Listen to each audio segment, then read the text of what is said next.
Ini ya, jadi ada pertanyaan, umpamanya sholat apa ini subuh atau sholat maghrib rakaat kedua ya, itu disunahkan tahiyat awal, lalu imamnya itu naik sudah sempurna ya. Ini kejadian pertama. Terus sholat maghrib ini rakaat ketiga kan gitu ya, itu tidak tahiyat tapi berdiri, begitu ya pertanyaannya. Berarti kan lebih nanti ya gitu. Ini ada dua persoalan, penanganannya juga beda. Yang pertama, yang rakaat kedua itu disunahkan tahiyat awal, lalu imamnya berdiri sudah Allahu Akbar ya, ini berarti sudah rukun.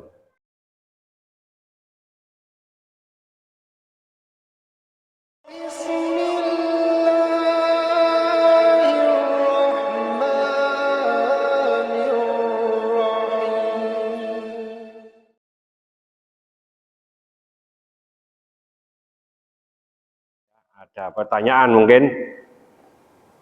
Ya, monggo. Iya, monggo. Kowe tak ngombe dhisik.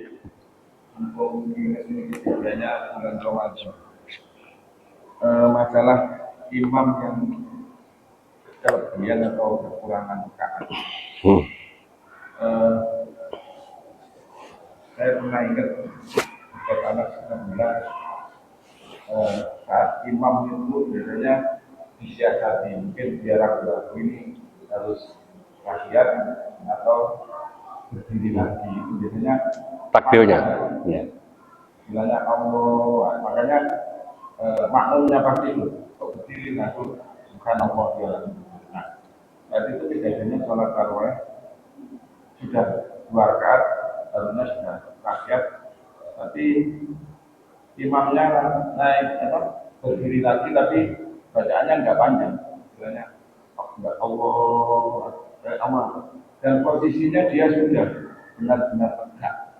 Makanya saya yang saat itu di belakangnya imam ya akhirnya ikut berdiri, jadi akhirnya sholat tarawih itu satu ini bisa 3 rakaat.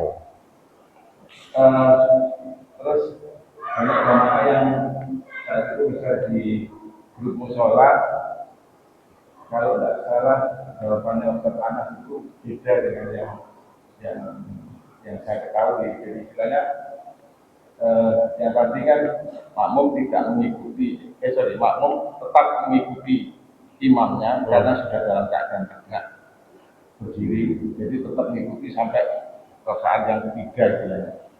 Tapi Ustaz Anas saat itu jawabannya tidak usah mengikuti imam. Nah, artinya kita langsung tunggu imamnya sampai itu langsung berjalan.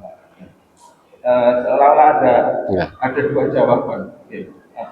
Ini ya, jadi ada pertanyaan, umpamanya sholat apa ini subuh atau sholat maghrib rakaat kedua ya, itu disunahkan tahiyat awal, lalu imamnya itu naik sudah sempurna ya. Ini kejadian pertama. Terus sholat maghrib ini rakaat ketiga kan gitu ya, itu tidak tahiyat tapi berdiri, begitu ya pertanyaannya. Berarti kan lebih nanti ya gitu. Ini ada 2 persoalan, penanganannya juga beda. Yang pertama, yang rakaat kedua itu disunahkan tahiyat awal, lalu imamnya berdiri sudah Allahu Akbar ya, ini berarti sudah rukun. Maka imam ini tidak boleh duduk ya, makmumnya wajib ikut. Makmumnya wajib ikut. Karena apa? Imamnya sudah rukun, kembali ke sunnah itu gak sah. Kalau imamnya longgo, Allahu Akbar, Subhanallah, terus duduk, imamnya tidak sah. Maka makmumnya harus mufaraqah. Itu kejadian pertama. Oleh karena itu saya sering mengatakan, nek umpamane ragu-ragu ini tahiyat awal, tasik rakaat pertama itu Allah begitu, Pak, agak panjang.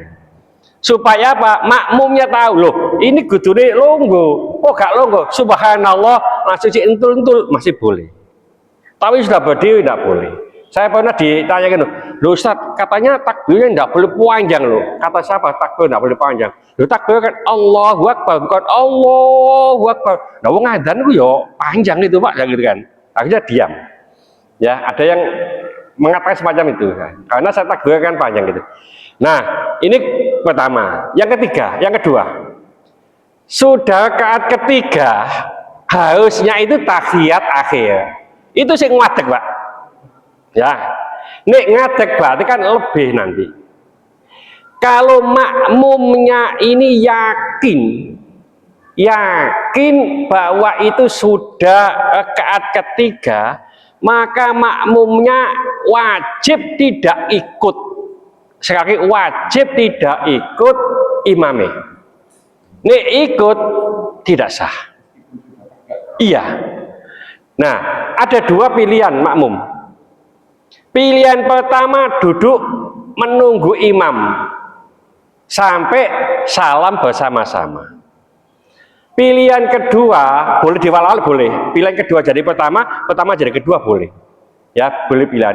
Itu langsung mufaraqah, tahiyat sendiri, salam. Jadi kejadian dua. Kalau yang rakaat kedua itu sebaiknya duduk tapi kok berdiri, maka wajib ikut. Tapi kalau sudah kelebihan ya, tapi ini sudah apa? Yakin. Kalau nggak yakin nggak ada masalah, karena kan nggak yakin. Keyakinan itu tidak bisa dikalahkan dengan keraguan-keraguan. Dia ragu kok melo imam Nah ini ya nggak apa-apa. Tapi kalau yakin dia itu sudah lebih imam itu sudah diinginkan subhanallah sudah berdiri, imamnya kan lanjut Pak.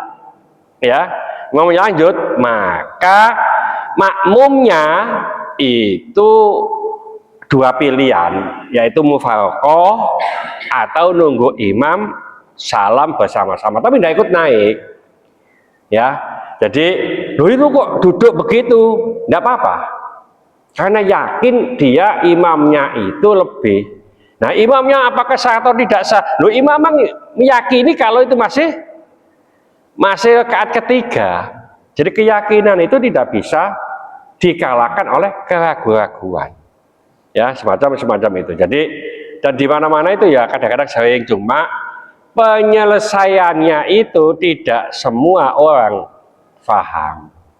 Ya, jadi jangankan yang imam kelas musola ini Pak, imam kelas masjid agung ayo gitu sering gitu itu. Ya, terus termasuk ngapunten, imam di masjid haram itu bacaannya itu salah ya sering Pak gitu loh. Ya dibetulkan oleh yang belakang itu. Nggak usah nek ndok nggone masjid Masjidil Haram, imamnya salah bacaannya, sampai nggak usah betul loh Pak, wadoan. So di belakang ini sudah ada bisa betulkan gitu loh. Makanya yang pas betulkan itu yang dekat sini. Nah, upayakan yang di belakang imam itu yang bisa menggantikan imam, yang paham tentang imam, utamanya paham tentang bacaan. Nggak usah yang sana yang sana betulkan. Tahu saya belakang sini aja yang betulkan gitu ya. Jadi itu kejadiannya dua macam ya. Ada lagi mungkin ya.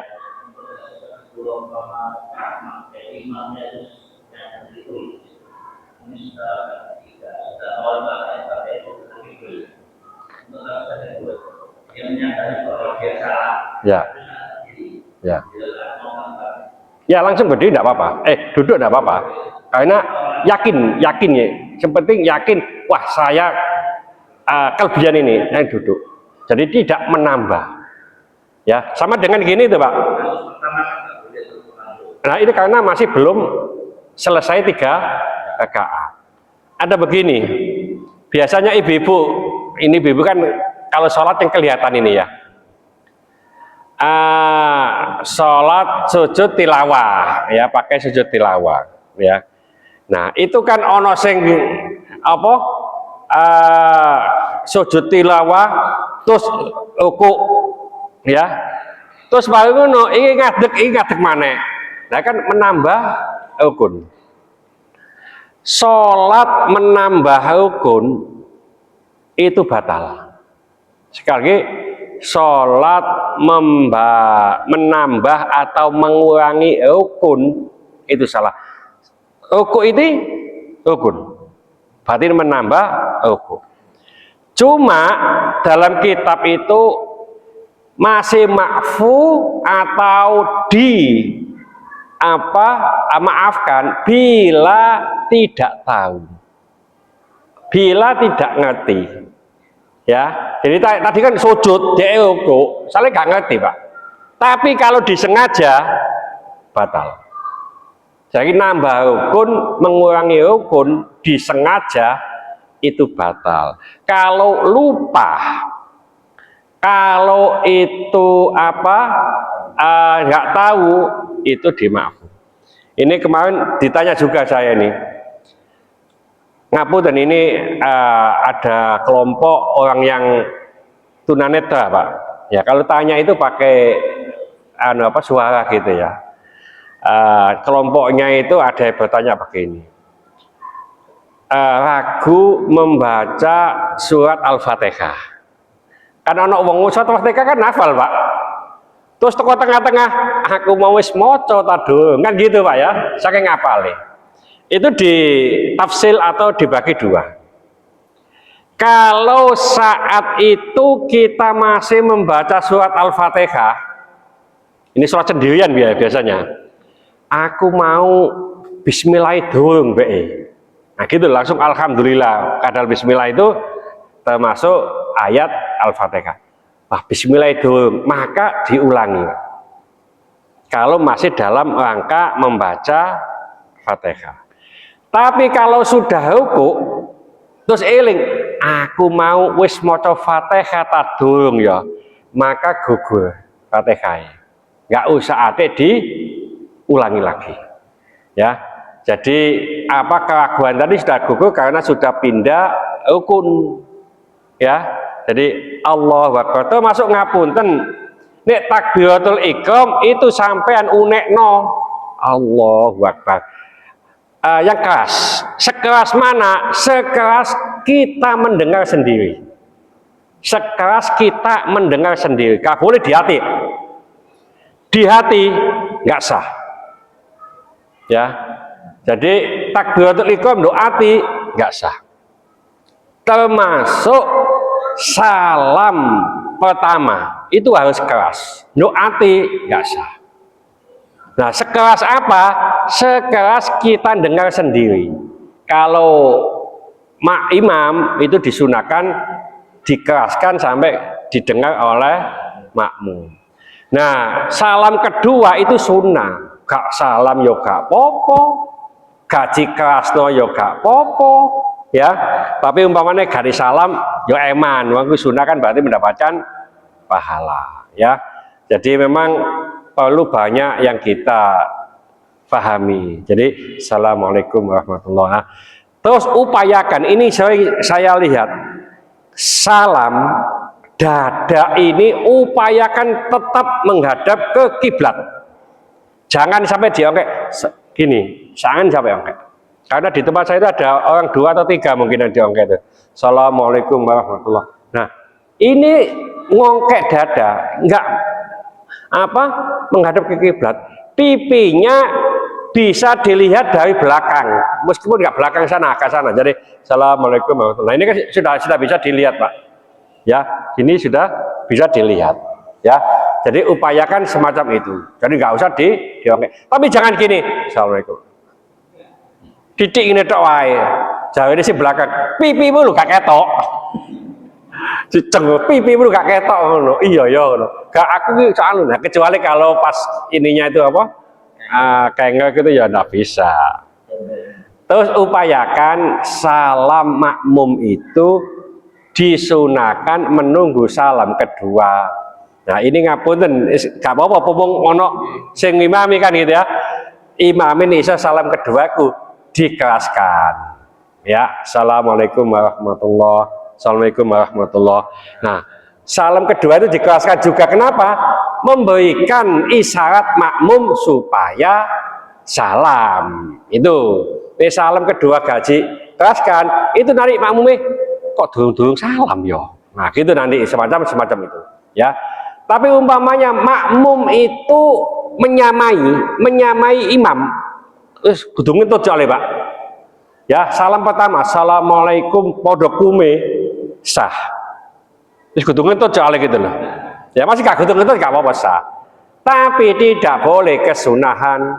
Sing dapat kesunahan itu setelah salam kedua, termasuk makmum masbuk nek mau berdiri tunggu salam kedua. Ya, jadi assalamualaikum warahmatullah, assalamualaikum warahmatullah, baru makmume itu. Nah, oleh karena itu kalau di tempat saya itu ada yang jedanya terlalu panjang. Ini tidak disarankan. Umumnya assalamualaikum warahmatullah, lama Pak.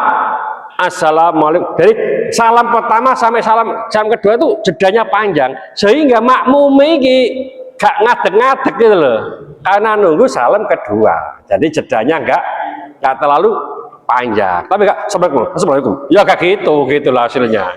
Ya. Jadi, tapi kalau takbiratul ihram makmum sama dengan imam tidak sah. Apa mana di sini Pak kan gitu ya. Allahu Akbar sama barnya itu imam sama makmumnya bersama nggak sah makmumnya. Kalau di sini tambah gak sah. Ya, itu semacam itu. Ya banyak yang dipelajari sedikit demi sedikit, nanti kan bisa dilaksanakan ya. Ada lagi tak waca situ Pak, ini judulnya tadi di atasnya ini juga belum dibaca ini ya Pak Cik ya. Oh kanggo buku nih ya. Jadi yang judulnya tadi dari kitab Bulughul Maram